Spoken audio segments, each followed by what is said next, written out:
क्या आप भी हमेशा सोचते रहते हैं? सोते जागते, उठते बैठते सोचते रहते हैं।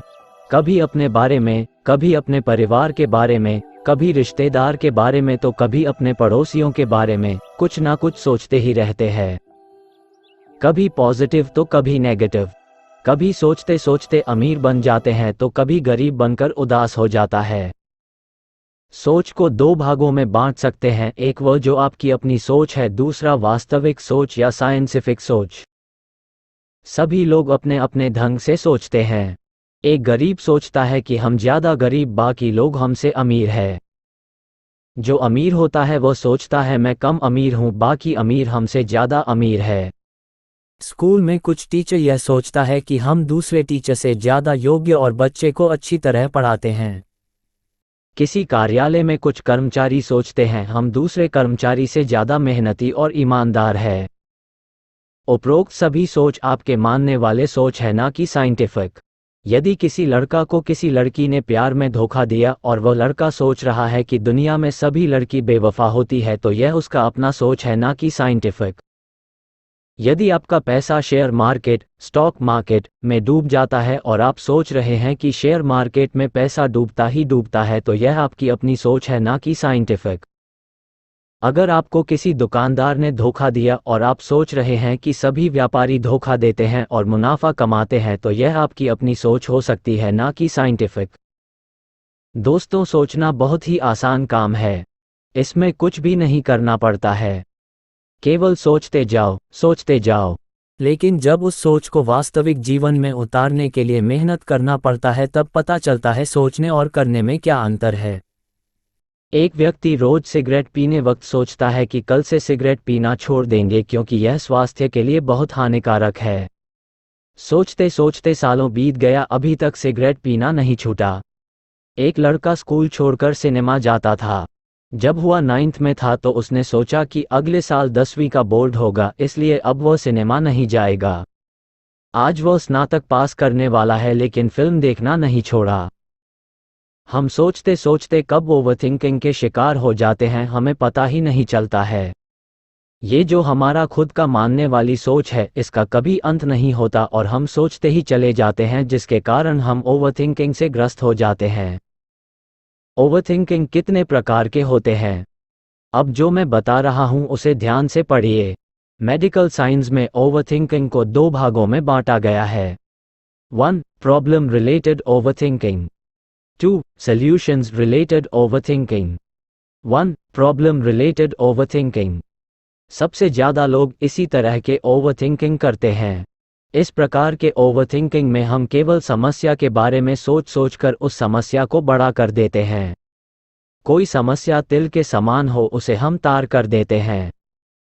यदि आपको पैसे की तंगी है और आप सोचेंगे कि 10 साल पहले यदि मैं ये कोर्स कर लिया होता तो आज ये परेशानी नहीं आती, या 5 साल पहले मेरे पिताजी ने ये काम मुझे करने दिया होता तो आज ये दिक्कत नहीं आती। यही प्रॉब्लम रिलेटेड ओवरथिंकिंग है। ठीक इसी प्रकार यदि शादीशुदा महिला सोचती है कि यदि आज से 10 साल पहले मेरी शादी उस लड़के से हो गया होता तो आज मैं विदेश में मौज करती, या 5 साल पहले मेरी सासू माँ ने मुझे बुरा भला कहा था, अगर अब कहेगी तो मैं भी जवाब दूंगी, उस समय मैंने कुछ भी नहीं कहा था। तो इस प्रकार की ओवरथिंकिंग प्रॉब्लम रिलेटेड ओवरथिंकिंग है जो हमें पास्ट में ले जाता है और हमें मानसिक तनाव के अलावा और कुछ भी नहीं देता। यह ओवरथिंकिंग अगर हम एक बार शुरू करते हैं तो होता ही चला जाता है। एक के बाद दूसरा, दूसरा के बाद फिर तीसरा, रुकता नहीं, चलता ही रहता है जब तक आपका मूड ऑफ ना हो जाए। 2. Solutions related overthinking. इस प्रकार के ओवरथिंकिंग में हम समस्या पर नहीं बल्कि समाधान पर ध्यान लगाते हैं। हम सोचते हैं कि अभी जो वर्तमान में समस्या है उसका समाधान क्या हो सकता है। सॉल्यूशन के विभिन्न विकल्पों पर विचार करते हैं। अगर आपको पैसे की तंगी है और आप सोच रहे हैं कोई पार्ट टाइम जॉब शुरू करे या कोई पार्ट टाइम बिजनेस शुरू करे जिससे पैसे की समस्या दूर हो जाएगी तो ये सॉल्यूशंस रिलेटेड ओवरथिंकिंग है।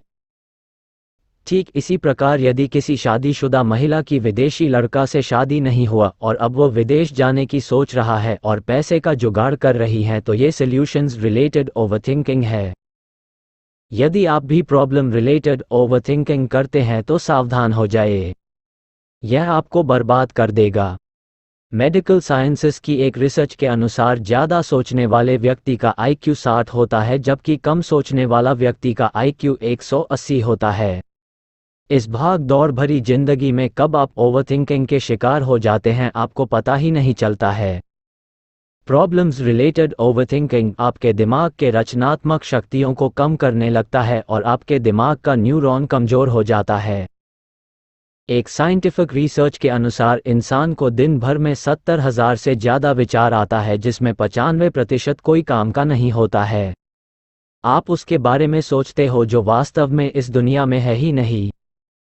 बाहर से आकर कोई कुछ भी बोल देता है और आप उसी पर विचार करते रहते हैं, अपने गोल को भूल जाते हैं। आपकी लाइफ में कई समस्या का समाधान बिल्कुल आसान होता है, लेकिन आप सोच सोच कर उसे मुश्किल बना देते हो। एक कहावत है, अगर आपके अंदर कोई दुश्मन नहीं है तो बाहर वाला दुश्मन आपको कुछ नहीं बिगाड़ सकता। जो दुश्मन है, शंका है, वो आपके अंदर ही है। हाँ, सोचना है तो सोचो, अच्छी चीज सोचो, क्योंकि पॉजिटिव थिंकिंग कभी भी ओवर थिंकिंग नहीं मानी जाती है। पॉजिटिव थिंकिंग हमें नया ऊर्जा और जोश देता है। पॉजिटिव थिंकिंग आपके ओवर थिंकिंग को खत्म कर देगा। जो लोग पॉजिटिव थिंकिंग करते हैं उसके आसपास एक पॉजिटिव एनर्जी घूमता रहता है, जो उसके अलावा सामने वाले व्यक्ति को भी आकर्षित करते रहता है। पॉजिटिव थिंकिंग जितना आपके मन में आए उतना ही अच्छा है। ओवरथिंकिंग के कई कारण हो सकते हैं। 1. दूसरों से तुलना करते रहना। 2. भविष्य के बारे में सोचकर दुखी होते रहना। 3. उस स्थिति के बारे में सोचना जो कभी आएगा ही नहीं। 4. केवल समस्या के बारे में सोचना, समाधान पर विचार करना ही नहीं। 5. ईगो। उपरोक्त सभी ओवरथिंकिंग का मुख्य कारण है। आप कभी अपने बचपन का कोई फोटो या वीडियो देख लीजिए, उसमें आप कितना मुस्कुरा रहे होंगे। उस समय आपकी आर्थिक स्थिति कुछ भी हो, क्योंकि उस समय आप ओवरथिंकिंग की बीमारी से ग्रस्त नहीं थे। जैसे जैसे आपकी उम्र बढ़ती गई आपको ईगो हो गया। उसने मुझे नमस्ते नहीं बोला, उसने मुझे पार्टी में नहीं बुलाया, उसने मेरा फ़ोन नहीं उठाया या उसने मुझे फ़ोन नहीं किया। ये सभी ईगो ही है। ओवरथिंकिंग को दूर करने के कुछ उपाय। ओवरथिंकिंग को दूर करने के कुछ उपाय आपको बता रहा हूं, इसे पालन करके आप इस समस्या को दूर भगा सकते हो। 1. अपने आप को हमेशा बिजी रखें। आप अपना काम इतना मन लगाकर करें कि दूसरे के बारे में आपको सोचने का मौका ही ना मिले। 2. योगा, एक्सरसाइज और मेडिटेशन आपके लिए बहुत लाभदायक हैं। इसे अपनी दैनिक दिनचर्या में शामिल करें। 3. हमेशा सकारात्मक सोचने की कोशिश करें, यह आपको एनर्जी देगा। 4. आपके पास जो समस्या है उसे पेपर पर लिखें और उसी के समाधान के बारे में सोचें। 5. चिंता और चिंतन में अंतर समझें। चिंता किसी भी समस्या का समाधान नहीं है, जबकि चिंतन प्रत्येक समस्या का समाधान है। इसलिए कभी भी चिंता ना करें, चिंतन करें। 6. श्रीमद् भगवद गीता का अध्ययन करें। चाहे आप किसी भी धर्म से हो, ये पुस्तक सभी के लिए प्रेरणादायक है। यह वाक्य हमेशा याद रखें, जो हुआ अच्छा हुआ, जो हो रहा है अच्छा ही हो रहा है और जो होगा वह भी अच्छा ही होगा। आपको भविष्य की चिंता नहीं करनी है और ना ही बीते हुए पर पश्चाताप करनी है, केवल वर्तमान में काम करनी है।